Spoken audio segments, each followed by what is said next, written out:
Here's tonight's tale, then. It comes from Philip. Thank you very much indeed. Send in your confession to confessions@bbc.co.uk.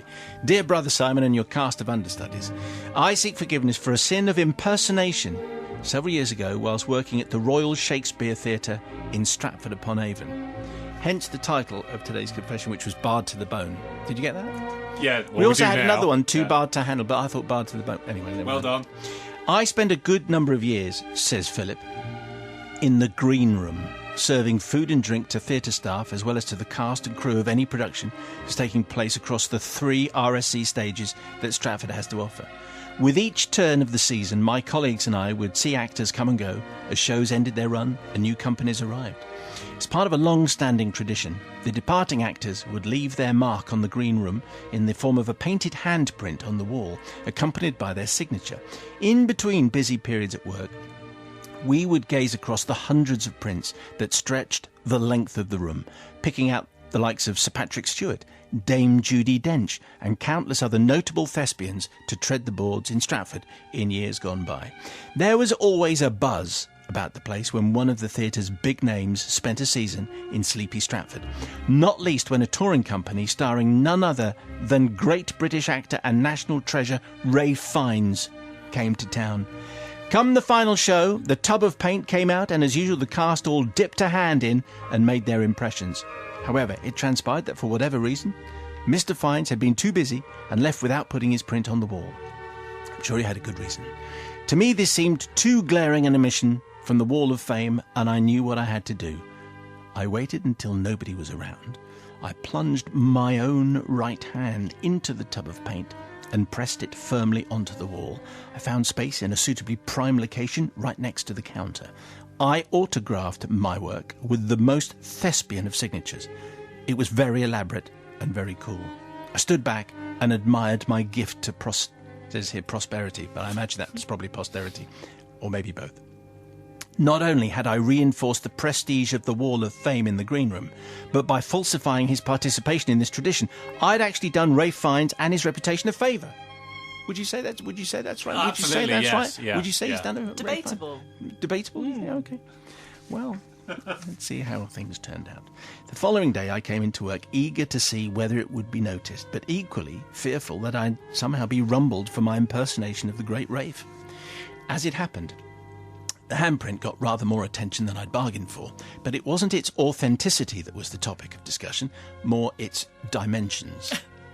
Now, it's not something I'd ever really noticed before, but on subtle comparison with several of my colleagues that day, the size of my hands, sad to report, is significantly below the male average. "What small hands Ralph Fiennes has got," said dozens of people as they gathered. "He's less of a man than I thought he was," they continued to murmur. Yeah. "You know what they say about men with small hands," gossiped the girls from the wig department. Well, Small gloves. small hands, small gloves. Yeah. Nothing wrong with people with small hands, by the way.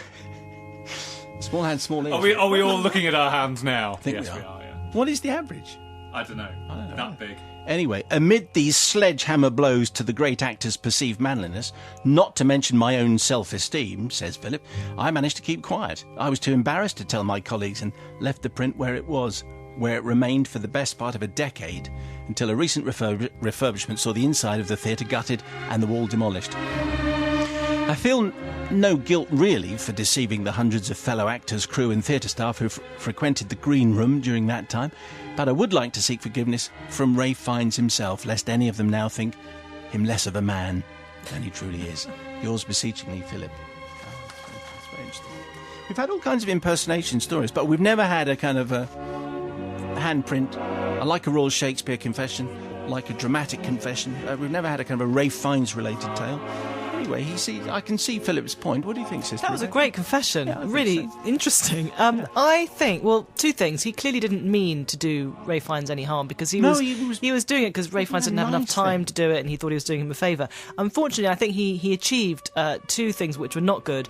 He undermined the people's trust in the Wall of Fame and its authenticity. No, and he also kind of libelled or slandered or whatever it is Ray Fiennes in a way by making people think, that he wasn't as much of a man as he probably is. Maybe maybe he has even smaller hands. Well, we don't know the size of that Ray is true. Fiennes' Actually, hands. maybe that's why he didn't do the print thing. Maybe. Anyway, Good point. think I can't forgive because I think that he caused more damage than he meant to. Maybe Rafe didn't sign on. Anyway, what do you think, Bobster? Generally, I'm in favour of this because what he wanted to do was maintain the tradition.